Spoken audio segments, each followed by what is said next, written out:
Can you talk through what typically goes on in the marketplace? The biggest thing is, how do you use these benefits? What you get the athlete to do is important, but what you do with that content is even more important. One of the best things about doing this stuff is How do you find that brand match? I think it's tough.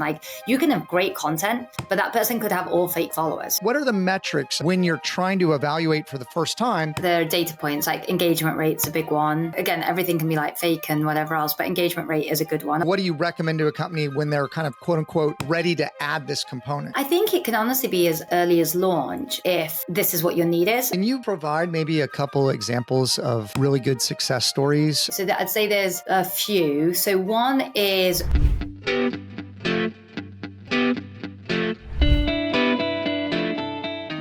All right, welcome back to the Unknown Secrets of Internet Marketing. I am your host, Matt Bertram. I have Ishveen Jolly with me with Open Sponsorship. It's an influencer marketing company from across the pond, and wanted to talk about some advanced strategies to incorporate into your marketing strategy as it has to do with thought leadership, reputation management, and influencer marketing. It's a huge topic. So Ishveen, welcome to the podcast. Thanks for having me. All right. Well, we tried to do this again when we were having snowvid here in Houston. So I appreciate your patience. For all of you local listeners, you know what I'm talking about. We're based in Houston, Texas, and we don't get snow very often. But let's talk a little bit about your origin story. I know we did that previously, but I thought it'd be good for the listenership to understand how you got to this point. Yeah, absolutely. So I suppose, even though our company is based in America, so we started in New York, really it was about sports sponsorship, a $60 billion industry, a wonderful form of marketing, but super inefficient. And then with the rise of influencer marketing, we saw this opportunity to have a really easy way and effective way for brands to partner with athletes in social media and their content marketing, user generation, all of that stuff. So we basically combine influencer marketing and sports sponsorship. Awesome. So when you talk about the different industries, just to kind of set the table a little bit more, what are you working across all industries? Are there specific industries you're focused on? And also, what does the market landscape look like with different influencers in different, basketball, baseball, that sort of thing? Yeah. So we kind of work across the whole range of industries, everything from, obviously we do very well with supplements, vitamins, health and wellness, apparel, anything that's very organic to athletes. But we also have Western Union as a client and, fintech or crypto or kind of all these other brands as well. And then in terms of athletes, we have over 19,000. So everyone from as you mentioned, top NFL, NBA players, all the way down to kind of Peloton instructors, yogis, Olympians, and kind of everything in between. And open sponsorship, is it basically a network where you're connecting influencers with different brands in different industries, and they can kind of negotiate those terms and you broker that through the platform? Is that kind of the setup? Yeah, well, we started off 10 years ago as a platform, self-service, a bit like a LinkedIn or an Elance or Airbnb. Come in, put up your campaign, a bit like a job posting. Athletes, agents will apply and you manage everything, contracts, payments through us. What we realized about 3 years ago was the match is just one part of it. What you do with the athlete, the influencer, is so much more. And that could be within the deal. So are you asking them to post on Instagram or YouTube, a reel or a story? But then also, what do you do post, right? So athletes are super effective in PR, on your website, even on your Amazon site. So really the main thing was essentially just let's help our brands be more successful. And so we essentially parlayed on top of our marketplace, we added in a services business. So some of our clients would see as more of a tech-enabled agency today. I think that that's a much better setup from what I'm seeing. You got to really I've seen with the influencer space and affiliate marketing and stuff like that, someone posts on Instagram, right? And the reel lasts for 24 hours or whatever it is. And then it's gone and they spent a bunch of money, right? And that's all they got. And then the brands are going, well, that wasn't great. We didn't see a bump, right? So even when we do podcast pitching and stuff like that, there's a lot of pre-promotion, post-promotion. There's things that have to happen for it to be effective and engage. I've seen a lot of times people try new things, experimental marketing, and then they don't work. And so it's maybe that it does work, but they implement it in a way that might not be as effective. So can you maybe talk through what typically goes on in the marketplace, and then what you've seen work more effectively, maybe in a little bit more detail? Yeah. So I'd say that kind of what you're saying, like the biggest thing is how do you use these benefits? So, of course, like the Instagram or the TikTok is very effective in terms of, well, that's how you create the association. That's what the athlete puts out there. It gets in front of their organic followership. So that's great. But really, you as a brand probably have thousands, tens of thousands of emails in your email list. Now, when you use that athlete's content, their name, their image in your email and say, let's say it's a college campaign and you're saying like March Madness. And so it's like, hey, we're running our March special in collaboration with this athlete who's in March Madness. Like it just adds cachet, it adds a story, it's cool. And anyway, as brands, you're spending so much money on like content creation and storytelling and PR. Why not just use this deal that we're doing with you inside of those channels? So whether that's MMS or, as I said, website PR, whatever it may be. So I'd say like what you get the athlete to do is important, but what you do with that then content is even more important. So with the agreements you're making, and especially I think in the college realm, that's really opened up recently. But the name, image, and likeness type deals, is that more commonplace than just the posts? And so they become de facto. They could be your spokesperson for. I don't know, how are the contracts negotiated for X amount of time, or like if you were to put them on your website, right? You're like, hey, we did this. There's probably like a time clause or like a relevancy of that person anyway, that you might not want to keep them on if you're not Yeah. continuously engaging with them or something like that. Like how do you frame that up if you're a business? Yeah. It's actually like one of the best things about doing this stuff is like you will pay an athlete influencer the rate for like a social media deal, but then you get the rights for, let's say, 6 months typically to use in organic and paid. And so you have got a 6-month partnership, but essentially it's costed out like a 1-month partnership. So it is a very, very good deal. Okay, so I understand. Like, let's like use like maybe a case study or something like that. So I work with some supplement brands as well. The former co-host actually of this show started a supplement company that's doing quite well, and he uses a lot of influencers, and that's where I get a lot of my experience. We work with some specific e-commerce brands as well, but like, okay, we talk back and forth a lot about what he's doing. And he's getting on a lot of podcasts. He's engaging with a lot of people. People are posting, but where's the line, especially like with supplements, right? Of you just paid this person to do this thing, right? So, like, how, when you're looking at it, to find the right partner that it aligns with your brand and it aligns with like their belief structure, like, because just someone saying something is great, they may not do it, one, right? Because they got to agree to it too. And so how do you find that brand match, I guess? Yeah, I think it's tough because there's so many factors, right? One is like the supplement space is really competitive with influencers, as is beauty, as is fashion. I mean, so is everything nearly nowadays. We like the model of doing many one-off deals and seeing who resonates. And that like resonance, it's many things. It's one is like, well, did you like the content? Did you like working with them? Like, did they deliver on time? Were they easy to work with? Like, did they get you? 3 is how was the performance, like in terms of sales, traffic generation? Like, you can have great content, but that person could have all fake followers. Now, that's okay if what you want to do is the content. And you can have shit content, but actually people click through because, they're influential or they don't post a lot. So we really like the idea of like doing lots of like one-offs, maybe one-offs or like 1-month partnerships, 2 different deliverables, whatever. And then deciding who worked and then turning those into like your little family of influencers long term, potentially doing royalty deals with, like having them continuously like create content for you, but continue to pick up new people. And the big thing for that is also like as brands evolve, who is your target demo? Like, I don't think anyone ever really knows anymore. Like, is it male? Is it female? Is it young? Is it old? Is it college? Is it high net worth individuals? Is it this? And so I think it's like nice to have like different people appealing to different things. And I'm sure your former co-founder, like, he'd say, well, my supplements are great for this persona and this persona.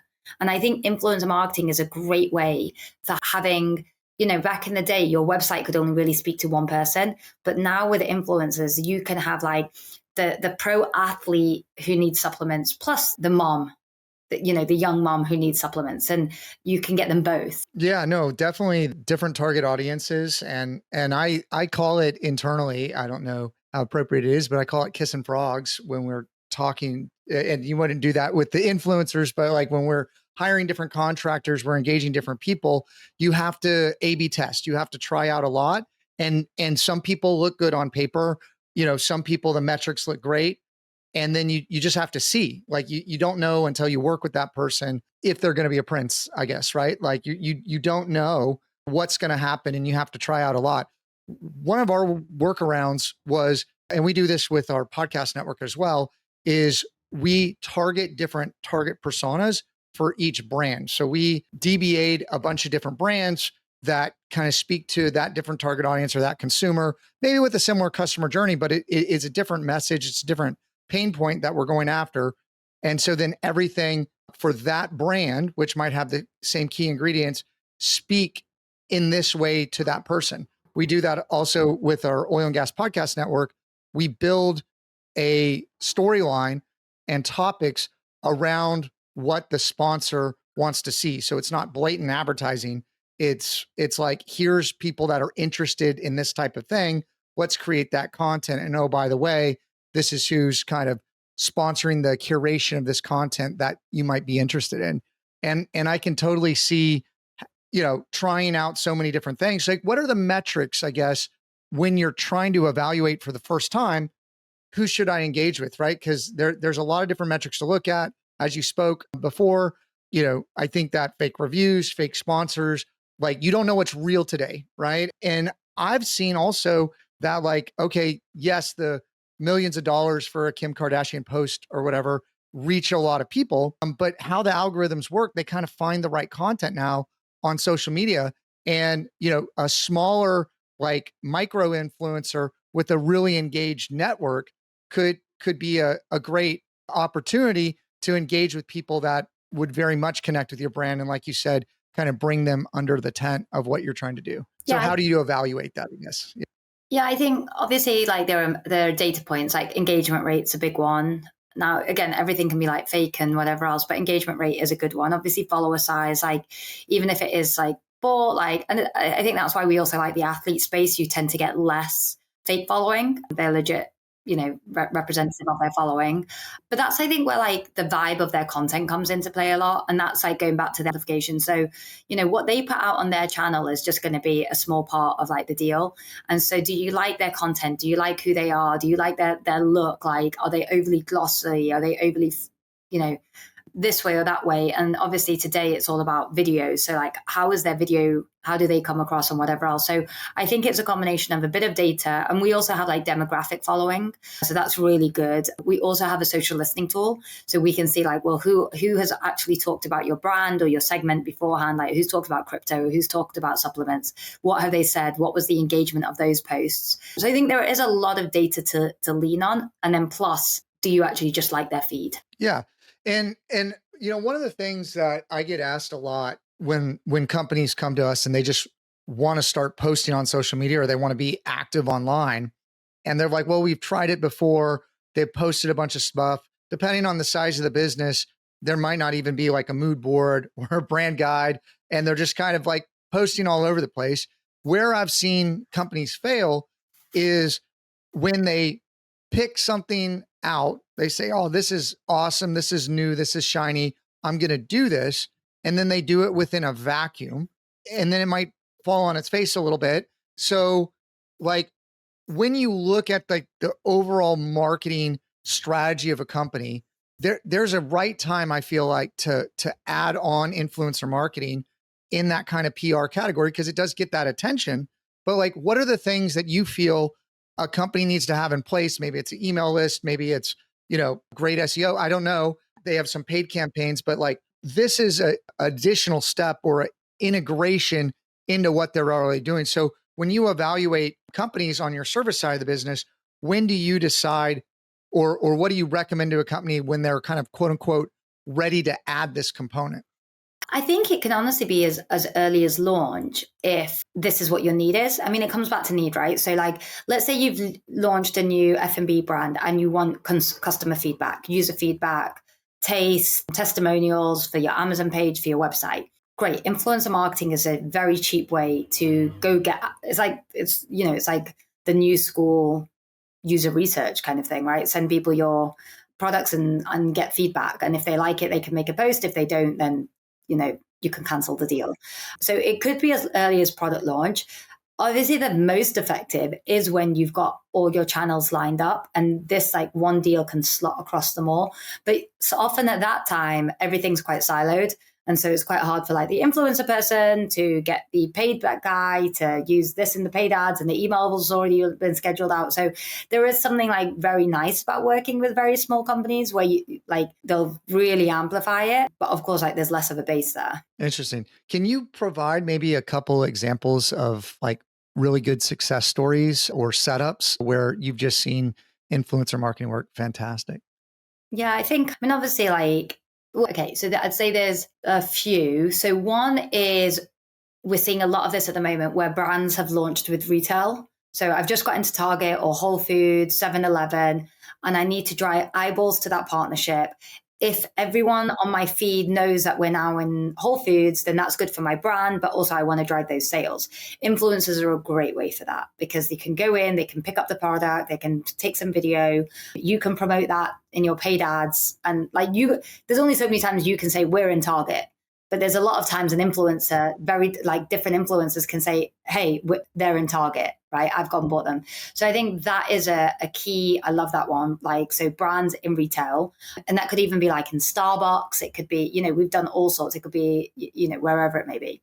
That's one. I'd say two is when you find people who are very aligned, kind of what you were saying. So you've gone through the pain of having like a few mistakes and like not found your person, and then you find someone who just really resonates. Like they're an extension of your brand. Their followership is an extension of your customer base. We did that with one of our brands, Kachava and Sean White. It was brilliant. And often that's if they're already a customer. So that's always really nice. Like, hey, I'm already a customer and now you're going to turn me into a brand ambassador, and it's just super authentic. So I love that. Another one we do is we do a lot of smaller deals. I mean, obviously the team loves doing our big deals, but like we do 20% of the deals we do are just product, and probably another 20% are like 200, $300, which I think is fair because you're comping them for their time. And those are also great because, if like we've done stuff with mattress companies, obviously food and beverage, kind of across the board. And if you're like, hey, I'm a college athlete, I'm a smaller athlete, I'm a micro influencer, and like that supply of like collagen, that's expensive. And like if I'm going to produce great content and I'm just getting free product, like that's awesome. And I think that's really where the tech comes in, because we can do hundreds of those deals in one go in a way that an agency can't. So I think that's like a point of differentiation on our part. No, I love that. So to jump kind of back to something that we mentioned earlier that I would love to kind of go into a little bit more detail on. Can you just talk about the market dynamics where college athletes can now do those kind of deals and what's developed in the marketplace around that? Yeah. Because I think a lot of people have interest in their different college teams. So I think what's really interesting is just like the way that the world has gone of athletes and influencers. So we first started, we were very focused on the pro space. And then college athletes in 2021, July, were allowed to monetize themselves. And there was a lot of like, what will happen? How does it work? And it's just the same as the pros. The big difference is there's so many of them, one, and therefore you're getting kind of what I was saying, those smaller deals as well, like the 200, $300. So that's been really interesting. I'd say in the last few years, we've really seen a rise of the female athlete. So WNBA today is, I mean, it's pricey compared to what it was like if you'd worked with us 5 years ago on that. So that, and then the last thing that we've really been seeing is we've actually extended way beyond athletes, because our brands were saying to us, cool, we love doing athletes, but it's the intersection of being able to do that plus foodies, plus influencers, plus DIY influencers, plus authors and everything else. And so I think that's been really interesting, which is like, you don't, like beauty is its own category, but like mostly where do you go if you want just good influence. Like if you're launching in Target, great, athletes are great, but I could also use like a mommy blogger, but I could also use like a local recipe person. And so I think that's been really key for us, is like being cross-sectional across lots of influencer categories. Speaking of mommy bloggers, we do the marketing for the Boy Scouts of America, which is now Scouting America. But we started incorporating 2 years ago mommy bloggers into our strategies. And we saw a lot more traction across the board in different areas because they're very connected into the community. And it turned into a lot more engagement and then even like long term followership, right? Because we were reaching the people that were Yeah. really reaching the moms. And that was, we started to test out, just let's test out every channel and set like a new baseline based on the new branding and based on like what we're trying to communicate now and kind of revamping the brand message.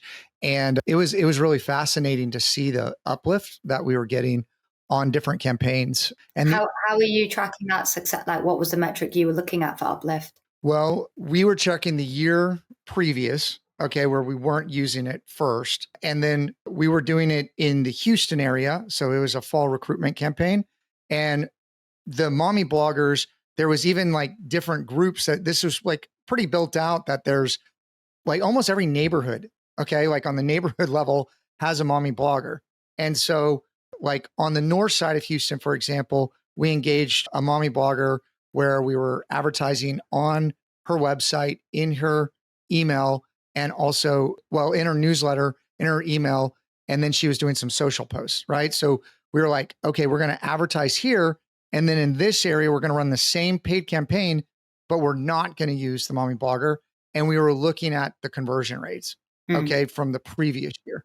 And so it wasn't like a perfect metric on attribution, but it was saying, okay, well, if these paid rates are consistent of what they were last year, we added this component. Are we getting a higher conversion rate of new people raising their hand saying, hey, I would like to sign up for Boy Scouts than we did the previous year? So we were just adding that variable to it. That was kind of one of the first tests that we were doing. And we saw click-through rates go up, the average costs go down, and we saw more conversions in that area. Nice. And so we were also testing in different markets, different influencers we had access to. So it was kind of hard to see this influencer versus this influencer. But going back to what we talked about, like how quick did they respond? Like what were they willing to do? Looking at how well the emails that they sent out were engagements and the posts they did, and like what we could just see on the surface level was certainly helpful. And that decided the refined list that we would use for the next year. And also each mommy blogger, if they were like really talked about sports or talked about recipes, right? Like they were talking about raising kids versus so we started to get an idea of what that mommy blogger that we wanted look like. So this to provide some detail. And that's sorry. I love this stuff. So I go down these rabbit holes. One of the things that I'm thinking about, like let's talk about crypto, for example. Like we have a client in the crypto space that's launching a new service, and there's a lot of like trust issues like with crypto in general, right? And they want to be viewed in the financial traditional space as well as the crypto space, right? So it's kind of two different audiences that overlap. And we're doing a lot of foundational work for them. We're doing some press releases, we're doing some authority posts, we're building out the content that people would find.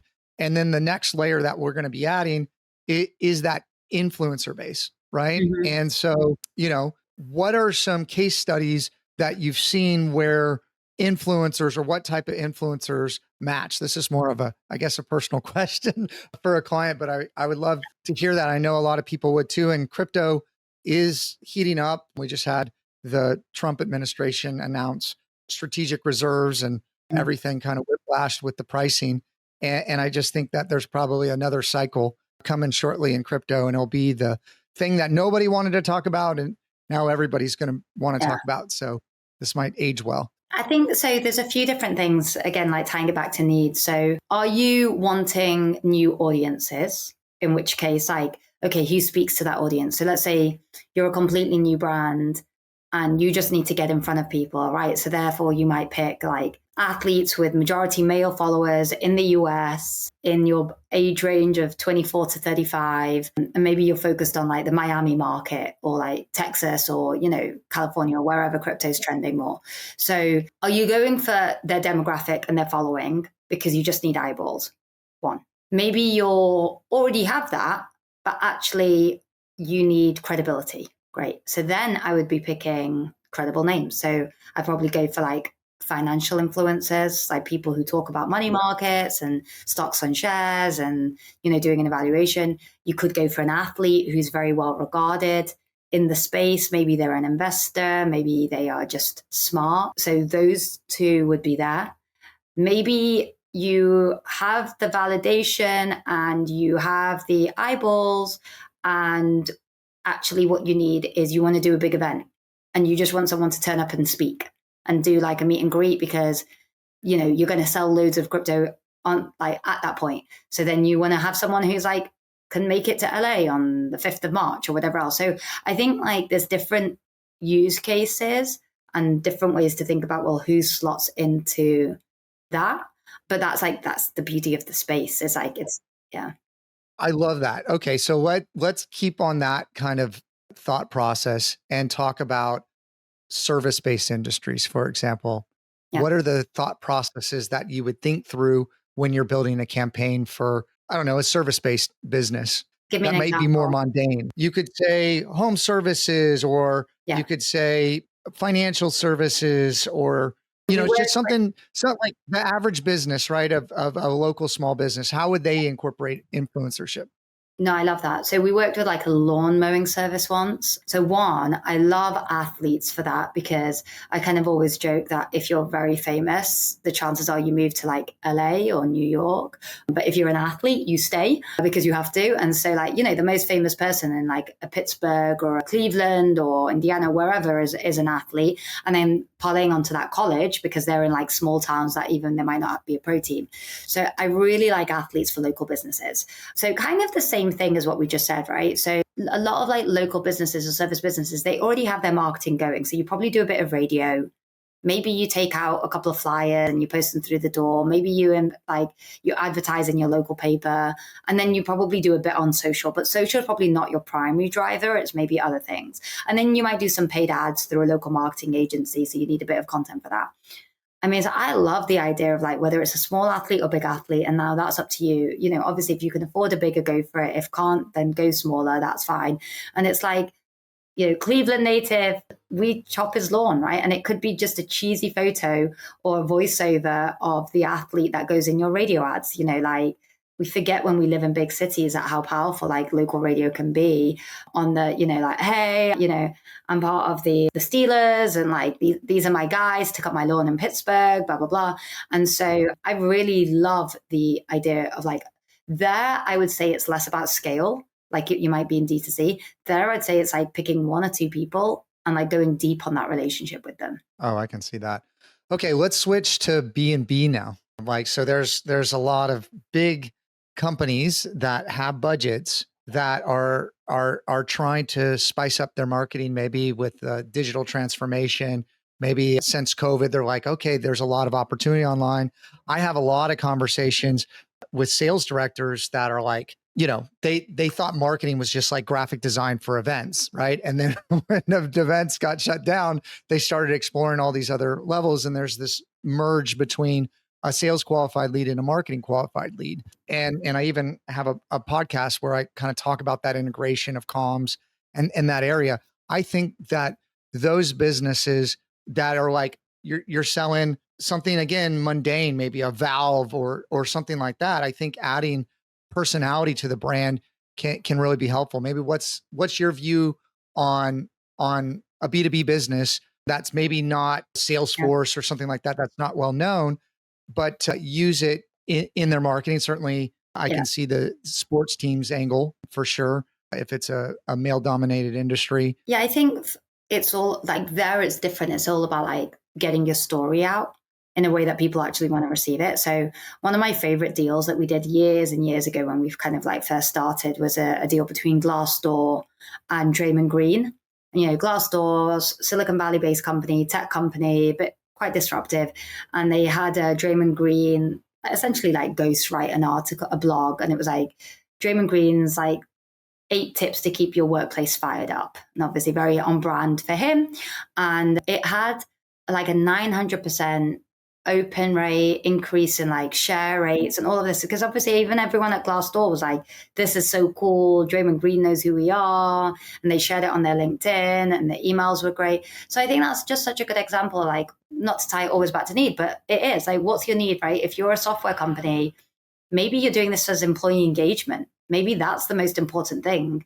Maybe it is because you need to get in front of your CIOs and they never pick up the phone. Well, then, you know, we did an event. It was a virtual event with a security SaaS company and Neil deGrasse Tyson. And, you know, of course, like that's exciting. It was half an hour Zoom in the middle of COVID. And so I'd say, I think athletes are perfect for B2B companies because you almost want you all like there's only so much you can talk about what you do. It's not like a product where it's like, check out this flavor. It's like, we know what you do, but why should I show up? And like athletes and influencers could be a great reason to show up, or that story that they tell could be a great one for like the email. And then at the bottom, it's like, hey, by the way, book a call with us kind of thing. Wow. So that's something that I haven't thought about much, if not at all, using it from an internal channel. I think we've talked with a number of companies about, like large companies, about setting up internal podcasts, right? To communicate from the top down what's going on at the company. If you have a company and you're trying to energize the company, that could turn into a lot of user generated content, right? Because it's so cool. You're speaking internally. And I think that the pendulum in my mind from a branding standpoint is, with all the AI, right, is shifting back to who are we as a brand? What is our brand story? And how do we communicate that? So when you're looking at it from a B2B standpoint, you're really looking at, like, if you're an internal marketing team, you're looking at your brand as a whole and say, how do we develop our brand more? How do we grow our brand more? How do we build additional layers? And to focus on that internal component will have an outward effect, right? And because they'll be sharing it, and that kind of cool factor.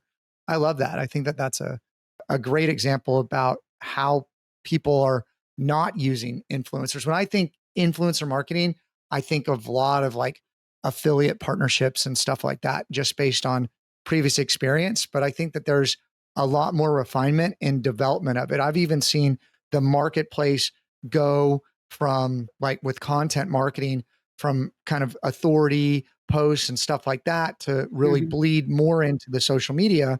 And then that kind of brand mention is not coming from a publication as much as it's coming from a trusted person or Yeah. individual. So I've seen that kind of trajectory happen. Very interesting. So what are some other things that maybe businesses should consider when they're looking at influencer marketing? Because you really opened my eyes to how you could use it internally. Is there other things like that that might be helpful for the audience? I think one is just like, it doesn't have to be expensive, but it can also, you know, it can be a channel you can spend millions on, but it can be a channel that you can just spend 5K a month on. And so I think like that variability is unique and it's quite cool. And the ability to scale up, like if it's working, great. If you're able to figure out internally how to put it into all your channels, great. So I think that flexibility, that's what, you know, we've seen brands come in spending 5, 10K and they scale up and up and up from that. Or they could be just doing product and you can flex up and down. Like, you know, if it's Thanksgiving or Amazon Prime Day, you spend more, great. If it's like another time, you could just do product only deals, but you can have an always on approach. So I think that's quite key, is just like the flexibility of the budgets. And then I do think like there's something about like just the word of mouth marketing. Like you are essentially getting your product, like fine, whatever they post on social, but you are getting your product into the hands of like influential people within their communities. And like that in itself is a benefit that I think gets missed. Like it's pretty cool, like that you might be being used in the locker room by an NBA player. And like that's key. And then I think third is like for brands to think about like, what is the message you put out there? And there should be a lot of testing around that. Like recently we were working with Western Union, and like at first what we were thinking about doing the messaging, the first round of deals, it was more like the app, and it was like Western Union, this is an app to do this and da da da da. And now we're going for a different track, and we're going to be a bit more emotive. Like this is what sending money abroad to my family means for me. Like I've made it and my family's back home. And so I think like, and also I've definitely seen even like something I've pitched recently to someone, back to that internal, is like having influencers talk about the founder story. Like, why did they start this company? Who are they? So I think like it's kind of cool to think about like the creative, not just being like, here's a phone, buy it, $3.99. It's like, what's the connection? And there's so many things that you can have that person say and do for you. It doesn't have to be like an infomercial. No, I love that. So, one of my last questions is around, well, the biggest barrier that we run against is if somebody hasn't done it before, right? Any kind of marketing, they haven't done it before. They're not like a believer yet. Maybe they've heard mixed stories from different people. We get that a lot with SEO and our marketing packages. Hey, I've tried this before. It doesn't work. I've been burned, whatever. Influencer marketing, I think, is probably a mixed bag from that standpoint as well. And it's a kind of a new thing to incorporate. And for people that are gun shy, I don't know, for lack of a better word, on spending budget, a lot of times I believe you need to test. Like I look at things from a quarterly standpoint, and like we need to get enough testing that we get to some kind of statistical like baseline to know if this is working or not. And that, I think it's good to cycle through a lot of different people to see that. But when someone's doing a pilot or someone's doing, trying to spend some money and they haven't done it before, right? Influencer marketing, there's probably a lot of people that you talk to that haven't done it before. And then we're talking, okay, a 5K price point where they're just getting comfortable spending online as it is. How do you navigate that conversation? And what are the things that you tell them? Because there's probably people listening going, hey, like, I want to do this. It sounds great. I don't know if I'm ready to spend that kind of budget. And then they end up saying, okay, I'm going to try it for $300 or $500 or whatever. And they try it once and they're like, oh, it didn't work. Like, you know what I mean? Like, so how do you navigate that conversation? And what would you say to somebody that's listening, that's on the fence and has been considering it, and they're just not over that line yet? I think you have to be really realistic about like your objective. We definitely run into this. So, you spent $400 and you wanted sales, you wanted content, you wanted the biggest name, you wanted all of it. So I think we do try and do a bit of a good job of saying, now we do, before we probably didn't, but also because we understand it now even better. But we say like, you're not going to get sales for like, unless you're spending thousands of dollars, you're not going to get sales. You will get content that you can put in your paid ads. And if you're like, yeah, but that's an extra expense, well, that's what you've got. And like, do you spend a couple of $100 at least today producing content for your paid ads? Well, see it as that cost. You will get someone like, if you want someone who has 100K plus followers, it's going to cost you. If you want someone who has less than 10K, you're going to get it cheaper. But then when they post, very few people are going to see it. So again, like, what are you going here for? Eyeballs, impressions, comments, likes. So I think it's just like about being kind of realistic with what you can get and being clear on like, well, what's your goal? And then hit that goal and then scale up. Like, don't change the goal once you've got, oh, I wanted good content, I got it, but they didn't have any followers and they got 5 likes. That's not why we picked that person. So I think that's the main thing, is like expectations, being realistic and not changing the goal. Yeah, I think that's great.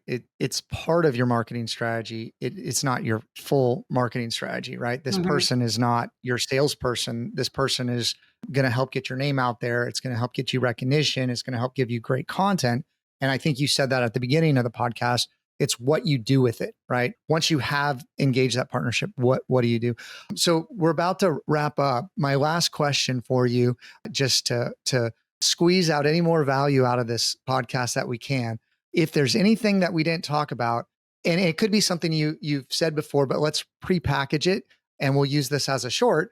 What is one unknown secret of internet marketing that maybe we've talked about or we haven't talked about that you think is worth sharing? Yeah, I think we did talk about it, but I will reiterate it, that like the ability to do a deal, and then I'm not going to say through everyone, but I know that what we do with our deals, the ability to do a deal for one Instagram post or one TikTok or one YouTube and get the rights to repurpose that for 6 months on your feed, on your website, in your email marketing, in your MMS, in your paid typically, in your Amazon site, literally on your founder's LinkedIn or, your CMO's LinkedIn.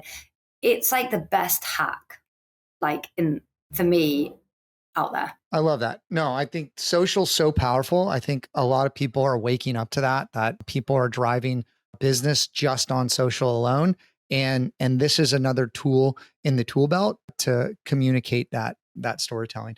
So Ishveen, with opensponsorship.com, what is the best way for people to find you, to engage with you? Where are you posting content? Where can they find out more?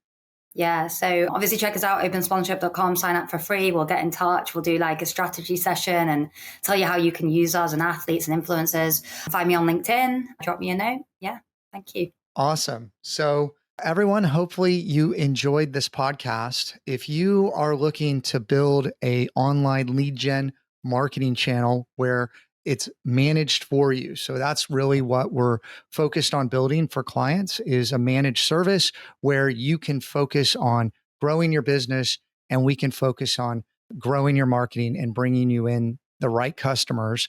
Reach out to Digital for more revenue in your business. Set up a free consultation online.